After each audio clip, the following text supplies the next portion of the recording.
Contract वाली बहू। नरेश की माँ अपने बेटे से मिलने दिल्ली आ रही है। इस बात का पता चलते ही नरेश के दिल में हलचल मच जाती है।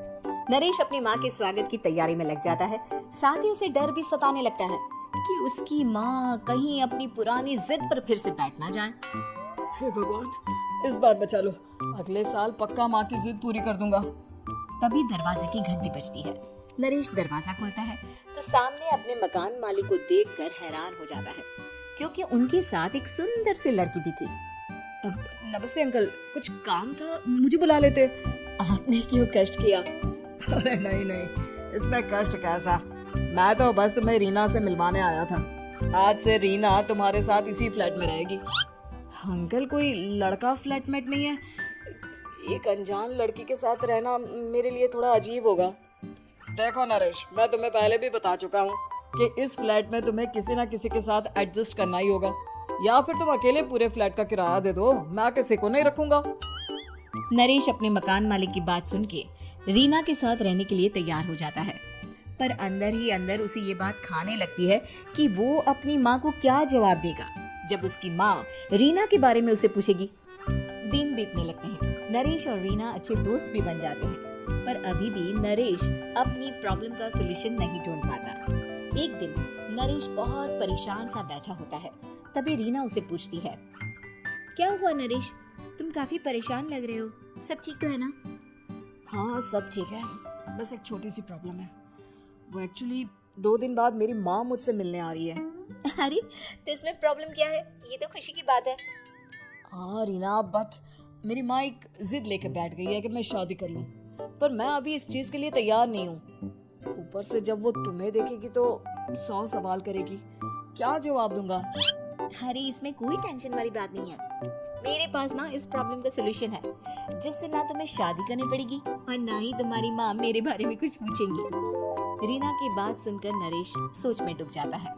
वो सोचता है कि रीना खुले ख्यालों वाली लड़की है, कहीं माँ को सच बता ना दे। नरेश को सोच में डूबा देखकर रीना कहती है, अरे क्या हुआ, किस सोच में पड़ गया? डोंट वरी, जैसा तुम सोच रहे हो ना वैसे कुछ भी नहीं है। मेरे पास एक प्लान है। मैं कुछ समझ नहीं पा रहा हूँ, कैसा प्लान?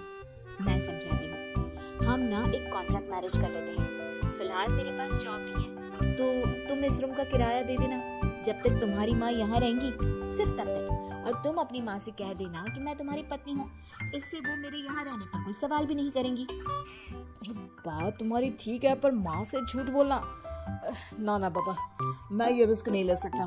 कोई और आइडिया दो ना तुम। देखो मंजूर हो तो बोलो, वरना सच बता दो, मुझे कोई प्रॉब्लम नहीं है। रीना की बात सुनकर नरेश सोच में डूब जाता है। बहुत सोचने के बाद जब उसे कोई रास्ता नहीं मिलता तो वो रीना के बताए हुए रास्ते पर चलने के लिए तैयार हो जाता है। वो रीना से बात करता है और अपनी माँ की पसंद और नापसंद के बारे में बताता है।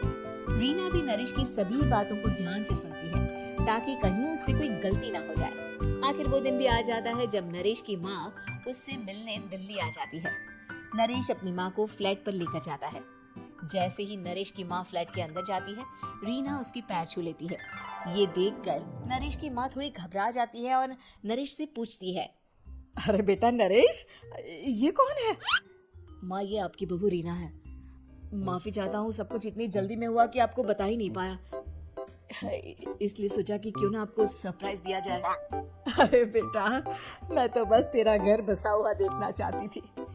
हाँ, बहुत अरमान थे अपने इकलौते बेटी की शादी को लेकर, लेकिन कोई बात नहीं, शायद किस्मत को यही मंजूर होगा।